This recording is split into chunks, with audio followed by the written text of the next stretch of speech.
From the studios of Farm Journal Broadcast, this is U.S. Farm Report. Welcome to U.S. Farm Report this weekend. I'm Tyne Morgan, and here's what's in store over the next 60 minutes. USDA's first field-based yield survey is out. We break down the biggest surprises and why dryness in Brazil is causing chatter this fall. As remnants of Hurricane Francine barreled across the south this week, farmers rushed to harvest crops like cotton and rice. But there's already a shortage of rice this fall. The biggest opportunity is not to sit on the rice, but continue to market it. We'll look at the changing landscape of the rice industry. Plus, are you looking to flip your soil? In our native prairie system, we have a living root 365 days a year, all the time. Creating a living root to unlock biological secrets year-round.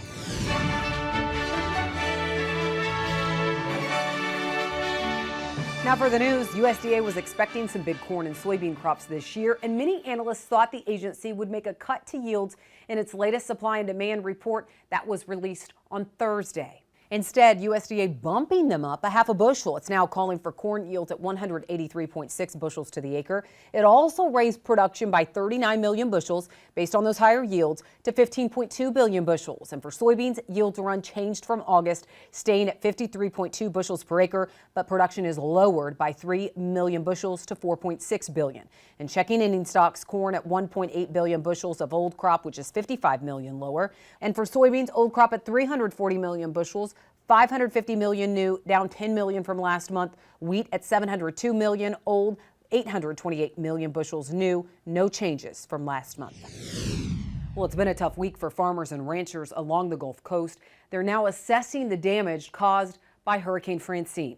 The storm coming ashore along Louisiana's Gulf Coast Wednesday evening, and even though it was not considered a major hurricane, forecasters say it packed a powerful punch, bringing storm surge and heavy rain as it pushed inland Thursday and Friday. Many producers in the South working long hours ahead of the storm to bring in this year's harvest. The harvest gets much more complicated if you get a lot of rain and wind. Arkansas Cooperative Extension Service watched this storm with great concern, saying rice there is ready to harvest and cotton bolls are open, adding it was set to hit state crops at the worst possible time. Well, in the West, tens of thousands of people were under wildfire evacuation orders. Officials say the U.S. has more than 70 large active fires right now. In Orange County, California, there's the airport fire. The nearby line fire is burning in San Bernardino County, and the fire bridge is burning fewer than 30 miles away from Los Angeles. In Nevada, though, at least 2 animal evacuation centers says that they are full due to Davis fire. Other states, including Arizona, Idaho, Montana, Oregon, and Washington and Wyoming, are also battling fires right now. Well, dry conditions are a problem for some cattle producers in Wyoming, with the state confirming its first case of anthrax in cattle since the 1970s. The Wyoming Livestock Board saying the disease was found in multiple beef herds in Carbon County. The group adding it will continue to work with producers and veterinarians to reduce further spread as well as limit human exposure, using recommendations for carcass disposal and vaccination. Anthrax is a spore-forming bacteria that can survive in soil for years to decades. Officials say incidents can happen after periods of drought followed by heavy rain. Animals can become infected when they breathe or ingest the spores. 3 of the nation's beef packers have agreed to settle an alleged wage-fixing lawsuit. Reuters reporting Cargill, National Beef Packing, and Hormel Foods have agreed to pay a combined $57.4 million. A proposed class action suit had accused them of suppressing workers' pay at processing plants. The settlements cover claims from tens of thousands of workers at 140 plants. They alleged a years-long conspiracy among leading processors to keep wages low. The settling companies have denied any wrongdoing. That's it for the news. Well, it's turned off hot and dry in areas that were relatively mild this summer, but the summer heat will go down as a record for some. We'll have a check of weather coming up next. U.S. Farm Report weather is brought to you by H&S Manufacturing. Featuring 3 front windows and dual hydraulic gate delay, the top dog forage boxes make sure you get the most of every use. Learn more at the H&S website. NOAA says this past summer was the fourth hottest U.S. summer on record, just behind 1936, 2021, and 2022. It says the average temperature across the U.S. this summer was 73.8 degrees, 2.5 degrees above average, with Arizona, California, Florida, Maine, and New Hampshire all experiencing their warmest summers on record. However, despite that, meteorologists say the Midwest resided in a protective bubble for much of the summer heat. Well, it has turned off dry in much of the U.S. and outside of rains caused by the remnants of Francine. It was another dry week across the U.S. Jack Van Meter has a look at the latest drought monitor this weekend. Taking a look at the updated drought monitor, a couple trends have started to rear their ugly head in this country. And one of those is going to be the parts of the country that we're actually just dealing with the slight abnormally dry conditions is actually starting to transition hard into that moderate stage of drought, especially in the eastern part of the country and also down south too. Look at Mississippi and Alabama dealing with all moderate drought and also some severe drought as well, and also parts of the Midwest as well. Ohio, unfortunately, hasn't gotten any better, and some of that moderate drought starting to leach over into Indiana as well. So something we definitely need to be keeping a very close eye on as soon as harvest is starting to slowly come upon us. Now, rainfall next 7 days. We are seeing a lot of rainfall, especially down south and in the eastern part of the country, dealing with the remnants of Hurricane Francine finally moving off the coast again. As we can see, again, just incredible amounts of rainfall in Atlanta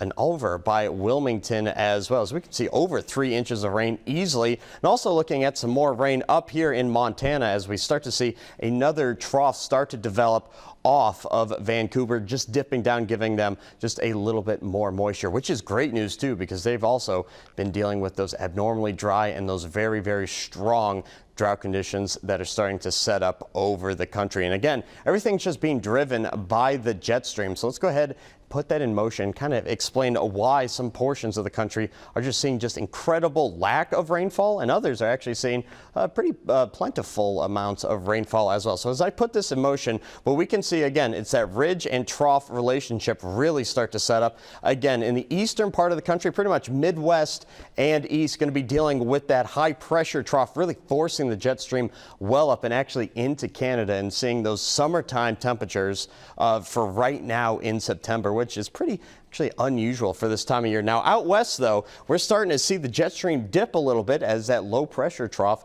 starts to move through, and what that's going to do is actually start to kick up some precipitation for those folks out there, hopefully get some relief for those folks out in California dealing with all those wildfires right now. But as we can see, there's this great divide that's pretty much going from the north of Minnesota all the way down to the Four Corner states, and it is pretty much going to be the tale of two countries. Again, one side going to be hot and warmer for this time of year, and the other side actually cooler for this time of year.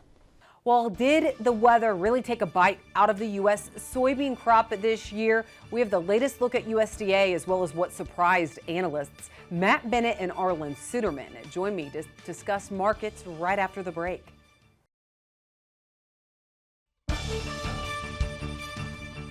Welcome back. Well, Matt Bennett joining us now to break down the markets. So we will have Arland Sudman joining us next. But Matt, a bit of a surprise when it comes to USDA reports. I mean, I feel like a lot of people thought we may see USDA trim yield. Instead, we saw them bump corn yield up a half a bushel, and for soybeans, yields unchanged. But for the corn one, yield now 183.6 bushels to the acre. Did that catch the market by surprise?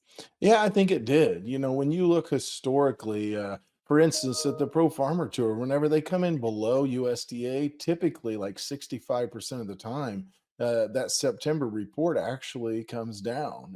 But we didn't do that. I mean, yeah, the crop didn't finish great. I think overall the Corn Belt was fairly dry in the month of August. But I think what USDA found is that, you know, obviously there's a lot of ears out there, and it looks like it's going to be a pretty good size year. Corn looks like you're going to have a pretty big crop, but overall, you know, whenever you're looking at carry out, it comes down. And so how did it come down? Old crop, you raised ethanol 15 million bushels, you raised export 40 million bushels. And so that 55 million bushels basically of a lower carry out coming into this year offset 39 million bushels more corn that they came up with production. So you actually brought carry out down, you know, by 16 million bushels versus last month. Matt, let's move to soybeans. There's a lot of pods out there. USDA Hmm. acknowledging that, but yields they left unchanged. There's a lot of concern though about this dryness that has set in across the Midwest, across quite a few states, Matt. Yeah. No, absolutely. I mean, you've got dry conditions. August was pretty darn dry. I would say coming into the month of August, most people had a pretty full soil moisture profile. And so you've got to think that, maybe some of these early beans especially had plenty to get to the finish line. Whenever you look at the USDA report, I mean, essentially, there wasn't a whole lot in the way of changes. The crop size didn't change. It was just marginally. If you look at the balance sheet, it's just a slight amount. But carryout did come down 10 million bushels, but still Tyne this to 550. And so this is a big enough crop considering we're carrying in a pretty darn big crop to boot. Now, most of the time, whenever you raise a yield, soybean yield, it's like 80% of the time, whenever Pro Farmer goes up from the August USDA, USDA in September typically goes higher. And that was not the case. But again, it's because there's a lot of pods out there. We just didn't have enough rain to fill them. All right, South America though. There's already talk about some of this dryness in South America and the impact that it's going to have on the crop there. We had the debate last weekend on the show when we were at University of Nebraska. Is it too early to talk about dryness in South America, including Argentina and Brazil? What do you think, Matt? It's never too early to talk about it, especially if you can get a little bit of a boost out of prices. But whenever we talk to some of our friends in the weather business that, know more about it than what we do, most of them have felt that this is going to pass, that you're going to see weather return to normal in the second half of September. If that's the case, then certainly it's going to cause issues. You look at this USDA report, Tyne, over the course of these two marketing years that they like to look at, looking at world supply, it's going to go from about 100 million tons to 134. So if Brazil has what the USDA thinks they're going to have, which is about 170 million ton crop, you could be looking at world stocks go up 33%. So yes, the dryness is a concern, but right now you've still got very burdensome levels of soybeans as far as stocks are concerned. So you're going to have to stay pretty dry if you want to keep this bean market afloat.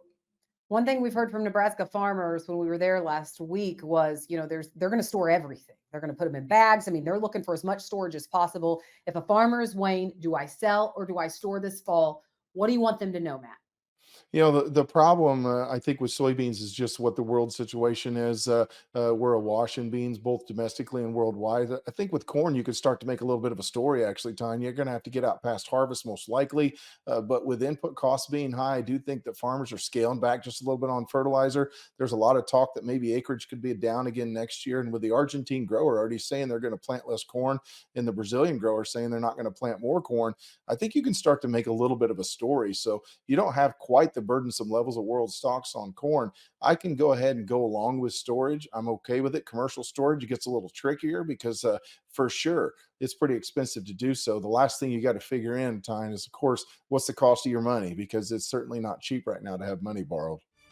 All right. Well, does Arland Sudman agree? He's going to actually join us next for our marketing discussion.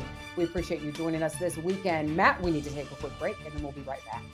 Watch Markets Now with Michelle Rourke on the Farm Journal YouTube channel, keeping you updated throughout the day on the markets at the open, midday, and close. Find out what moved the markets today and what to expect the market to do next. Well, joining us now is Arland Sudman of StoneX. All right, Arland, looking at the post-report reaction, USDA didn't cut soybean yields. I mean, they left it unchanged. So why did traders view this report as bullish for beans? I think the trade was really braced for much higher yields. I think they saw the possibility that maybe we would be up there close to 55 bushels per acre. That was kind of the whisper number, so to speak, not necessarily the average trade guess that was published. So it's a little bit of sigh of relief. And then when you see USDA, increase crush, domestic crush a little bit, 5 million bushels for the old crop, not make any adjustments upward on yield overall, is thinking, okay, maybe the bad news is into this market. I don't know that we can really take that assumption this early in the game because soybeans are still filling pods. And so there's a lot of potential changes in either way that can happen. And I think USDA mostly just took a safe route. It was interesting to note that pod counts in this report were below year-ago levels. And that was a little bit surprising considering the pod populations that Pro Farmer found on their crop tour. here last month. Maybe we lost a lot of pods there in late August. That'd be a possibility. But on the other hand, what counters that is you do the math in USDA's numbers, it would suggest a pretty good size seed size. You don't usually lose a lot of pods if you have conditions conducive for good seed size. But overall, I think translate this as USDA saying, not enough of the soybeans are mature. Let's just go the safe route and not really change anything. Over the last 5 years, pod counts have gone up every year of the last 5 years from September to October by varying amounts, sometimes significantly. So I don't really think we'll have a good handle on the soybean crop size until the October report. Okay, let's switch over to corn because USDA's decision to raise the yields half a bushel, now at 183.6 bushels per acre. Arland, that was above pre-report expectations, but is that disastrous for the balance sheet, do you think? I don't think it's disastrous. I do think that I originally thought USDA came up really kind of back in May, fluffed up their demand estimates to keep ending stocks down around below 2.1 billion bushels. I feel better about the number now because we have a smaller Black Sea crop and we're generally expecting acreage to be planted in Argentina to be down 20 to 25%. Granted, that's going to soybeans, so that's bearish soybeans. But if you have a much smaller crop in Argentina, you have a smaller crop in the Black Sea, that could boost our exports in the last half of the marketing year. I generally agree with the stronger ethanol demand. Cheaper prices are creating demand there. Also, feed usage. We're feeding both hogs and cattle to heavier carcass weights. Cheap feed does create more demand. So overall, I think I feel pretty good about the corn number. 2 billion bushels is still quite a bit of corn for a carryout, but maybe it's below what we feared here a couple of months ago. Well, it's interesting to note USDA actually lowered Illinois, the statewide corn yield there by 3 bushels per acre, but raised Iowa by 3 bushels per acre. So that's kind of offset each other. Okay, but Arland, right now, if farmers are weighing the decision, do I store or do I sell at harvest? What do you want them to keep in mind? Yeah, that's going to vary obviously by every producer, but I think a couple of things you got to keep in mind is your local situation. First of all, it looks like we're going to have a weather pattern that facilitates a rapid dry down, which means a harvest of 2 record corn and a soybean crop coming in very quickly, really stretching our storage facilities. We also could end up with some problems on the Mississippi River with low water levels. There's even a risk of port strike by longshoremen on the East Coast as well as the Gulf Coast. And that could create some problems for exports as well. So basis could be at risk. Amount of grain coming on at harvest time could be at risk. So depending on your on-farm storage, you need to really pay attention to that risk. If you don't have the on-farm storage, you need to take steps to protect yourself, protect the equity that you built into your farm. All right, Arland, thank you so much. We need to take a quick break, and then we're checking in with Machinery Pete for Tractor Tales next.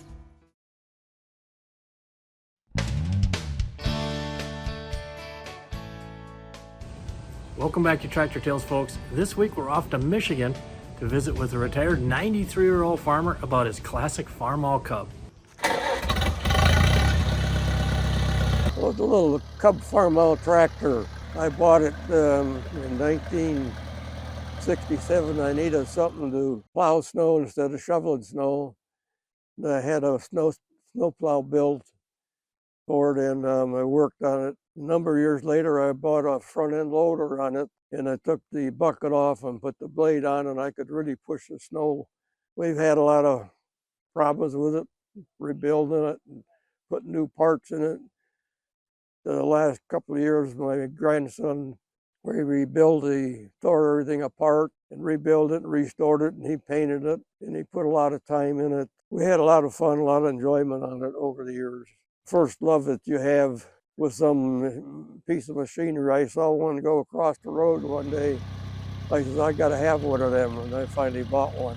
I've had that tractor now for 50-some years, so I think it's time to pass it down to my grandson and his family. So it was a great hobby.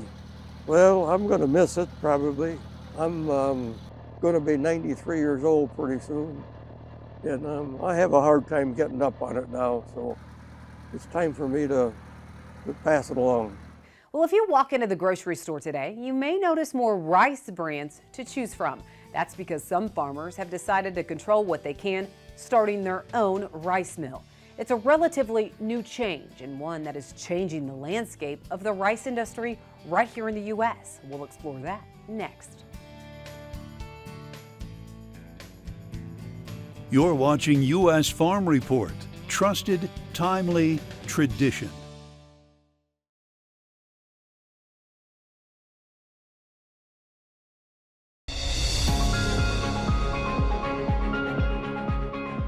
Well, one of the biggest battles for farmers in the southern U.S. is the one against hurricanes each fall.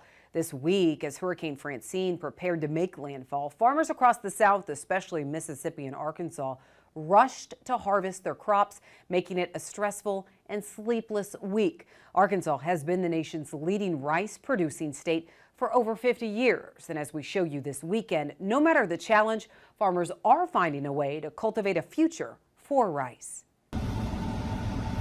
It's a crop that's a mainstay in the southern U.S. Rice is a crop that's cultivated a rich history for farmers like Tim Ralston. We farm just a little over 5,500 acres. We're in the Arkansas River Valley, which is kind of in the west central side of Arkansas. We primarily grow rice.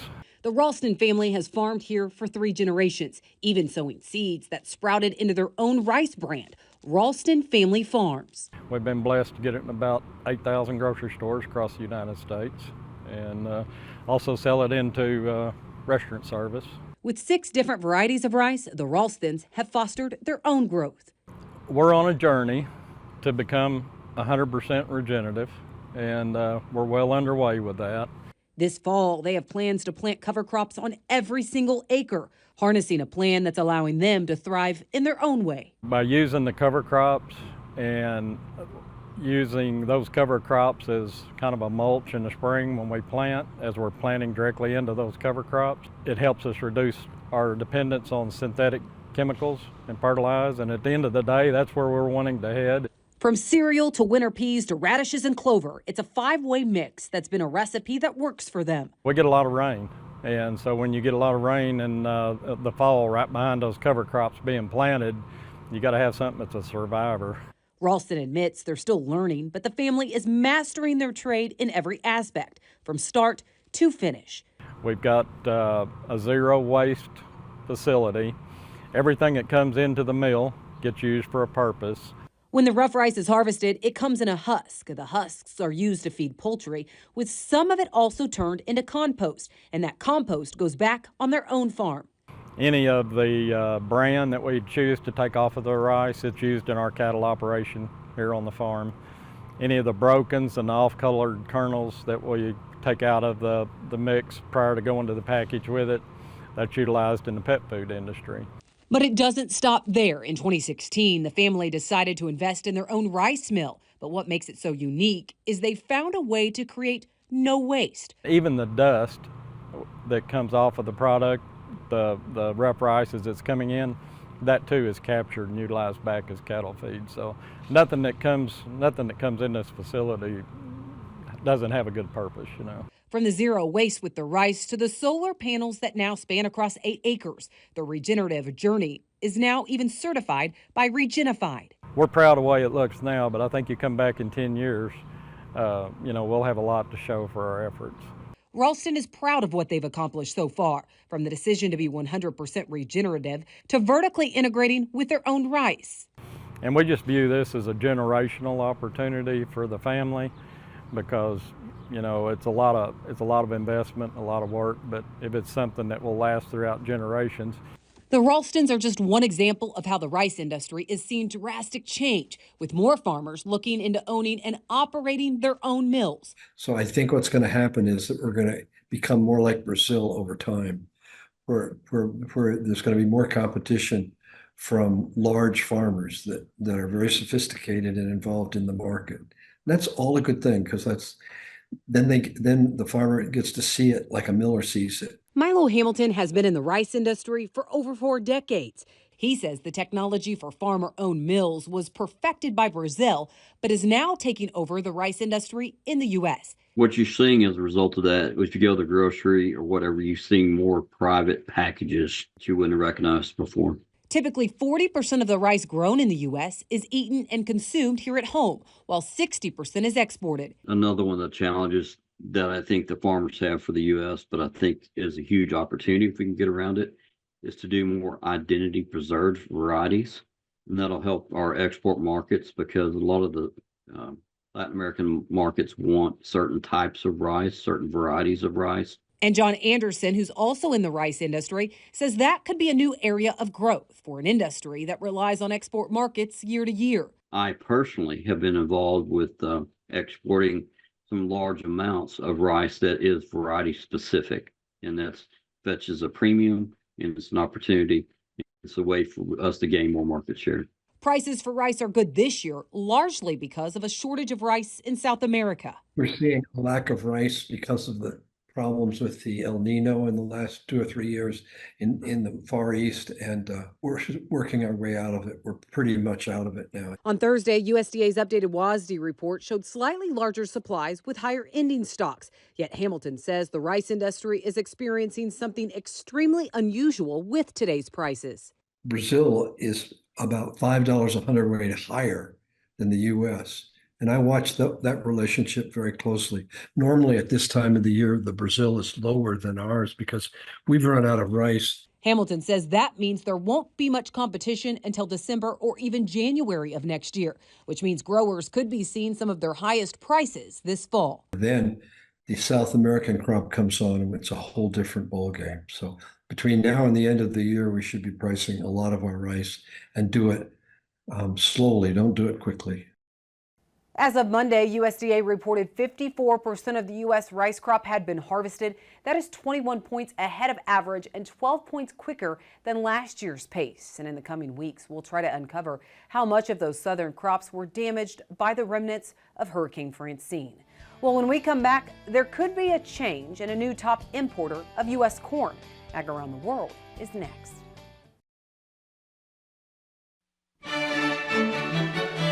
Now for the news, who will be the top corn importer this marketing season? Well, here's your hint.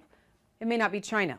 According to the Food and Agricultural Policy Research Institute, or FAPRI, it will be Mexico, surpassing China. That's after Mexico resolves its issues surrounding GMO corn imports. It says the U.S., however, will remain the lead corn exporter despite increasing competition from Brazil. It expects Mexico to import almost 22 million metric tons of corn. The administration of country's president-elect is anticipated to focus on self-sufficiency in white corn while continuing to import genetically engineered yellow corn. When it comes to soybeans, China's imports reached a record high last month. China imported a record 12.14 million metric tons of soybeans in August. It represents a 29% increase over the same time last year. Market watchers say that traders took advantage of lower soybean prices in the global market to stock up on supplies. They also say there may have been concerns about possible tariffs that could be implemented if former President Trump wins the election in November, along with the fact that some ships held up were cleared by customs, all contributing to the higher import figures. USDA has forecasted China's soybean imports for this marketing year to reach 103 million metric tons. Well, what is the secret to flipping your soil here in the U.S.? Michelle Rook gives us a look next. U.S. Farm Report is brought to you by Pioneer. Pioneer brand corn is part of a winning team that includes deep local knowledge and on-farm support. Pioneer brand corn. Your best year starts here. Chip's Corner on U.S. Farm Report is brought to you by Research. Maximize your valuable fertilizer investment with Research, an exclusive low-dust humic granule from Helena. Welcome back. Well, Chip's Corner this weekend, a little new face. Jim Wiesmeyer filling in for Chip. Chip has the week off. Jim, last week we did see revised numbers out of USDA for net farm income. I think a lot of people, including our economists that we survey, expected USDA to trim back their net farm income forecast. Instead, we saw the opposite happen, which was a bit of a surprise for people. But is it masking the truth about what's happening right now as the ag economy goes in farm country? I think most definitely. You still have a record 2-year decline in farm income when you look at this year and last calendar year. Also, the reason, and this is another reason with USDA's major changes, this is why I always say don't get too married to these farm income estimates because they can really change. And what caught people by surprise is how USDA apparently was way low on livestock prices, cattle, hogs, etc. And so they revised them higher, and that made a significant change, which tells you, Tyne, that yes, it's improved for the livestock sector, but they didn't. They kept the crop sector in a forlorn situation. So you have to look at this report for different sectors of agriculture. Yeah, it's important to definitely peel back the layers on that. And that was the big surprise, how much they Yes. increased livestock receipts. Okay. But when you look at the row crop side, Jim, we've been talking about it. There's a lot of angst. I call it the silent stress in farm country. I know farmers are focused on harvest right now, but they're concerned about prices. They're concerned still about input costs. And I know, you have a daily newsletter that you put out in profarmer.com. And one of the pieces that you had this week is talking about this too shall pass. What do you mean by that, Jim? Well, these price downturns and actually upturns always happen. I mean, in my 50 years of covering the business of agriculture, there's cycles, and they usually last just a couple of years, both higher and lower, Tyne. And ironically, you give a lot of speeches throughout farm country, and so do I. I was in Nebraska last week, and they're not only do we have lower prices for corn and soybeans, in many areas of that state, they're seeing some yield degradation. So they can get pretty forlorn quickly there. Other states are having much higher, if not record yields. The thing I want to point out is, ironically, today, Southern Ag Today, in an article written by two well-known economists who are personal friends of mine, Dr. Joe Outlaw and Dr. Bart Fisher, have a story about staying positive while we wait for a farm bill. And I was working on a similar piece anyway, so great minds think alike, I guess. But in it, they go through some of the letters they've received from farmers saying, doesn't the Congress realize the situation we're in? Do they realize how much we have invested in this crop? And am I just better off doing something else? Well, that's when Outlaw and Fisher said it's time to tell farmers some positives. Here they are, and I totally agree. One, there are farm state lawmakers and other lawmakers in both the House and Senate who understand the dire situation in agriculture, and they're trying to help. How are they trying to help? There's a push now to still get this bill done. It looks like after the election. Interestingly so, Outlaw and Fisher said in their article that if we wouldn't have elections this year, we would probably have a farm bill. Now that was of note. Their second item is that Congress knows that they're going to have to need a financial disaster ad hoc assistance package in the short run, maybe for 2 years, because even if you had a new farm bill, it wouldn't trigger payments until October 2026. You heard me correct, 2026. And then again, you have a consensus now. It took a while, but the key agricultural stakeholders, general farm groups, commodity groups, lenders, input suppliers, now they're working in unison, calling for a farm bill to be completed. That's called pressure, Tyne. And now we have a consensus. I'm not predicting that you're going to have a farm bill, but at least now we're on the same page.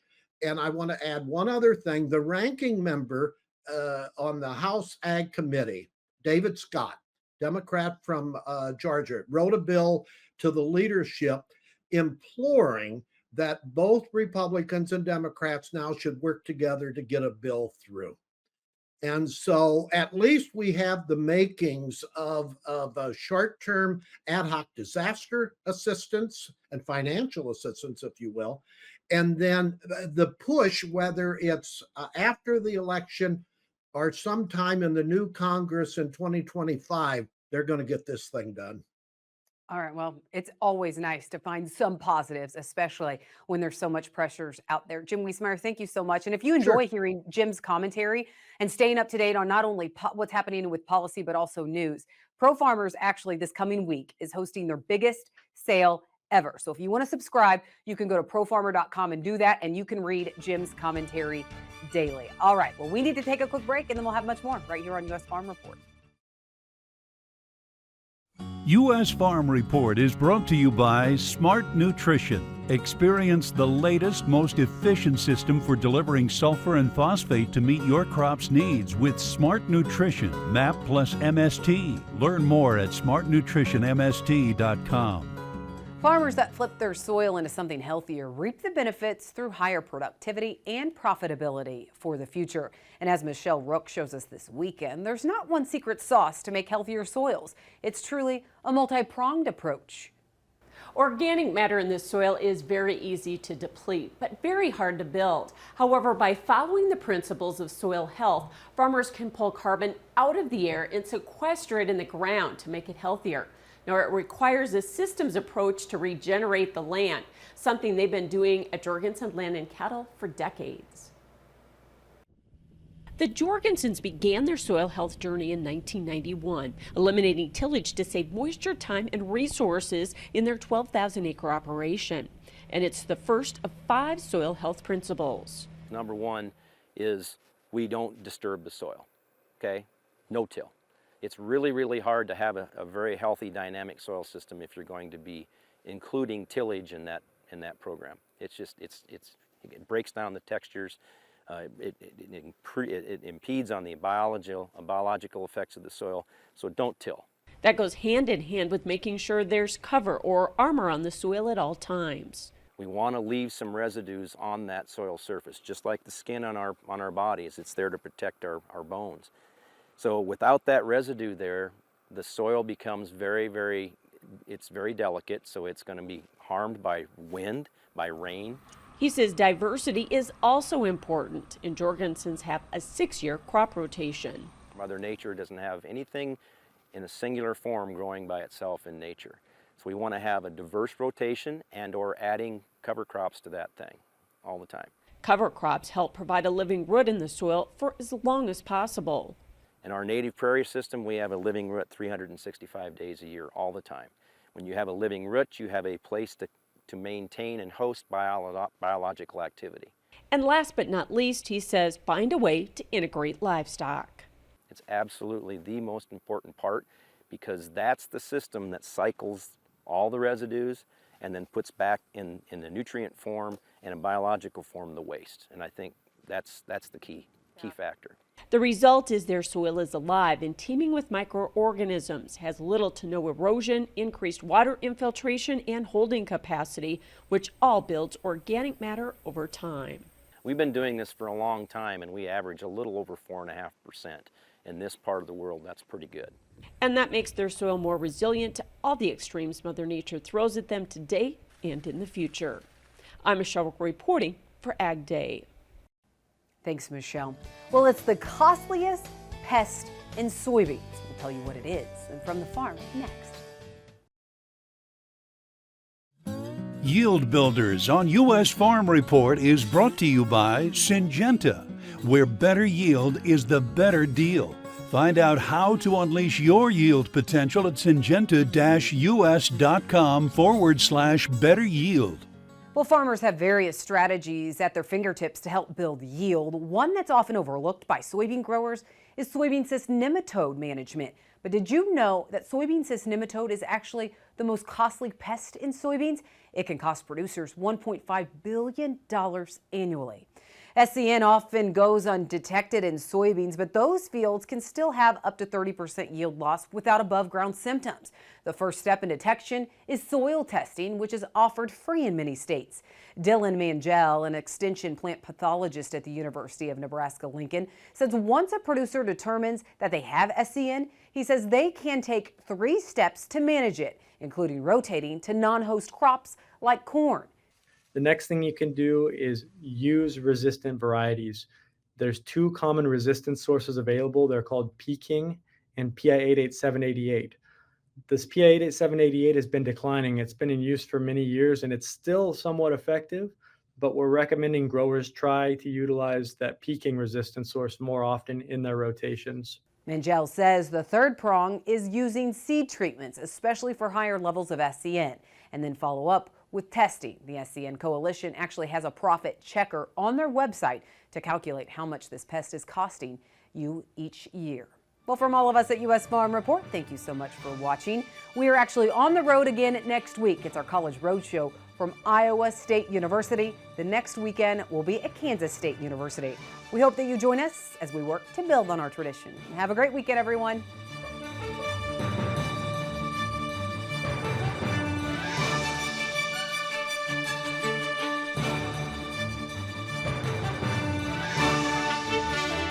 U.S. Farm Report is produced and distributed by Farm Journal Broadcast.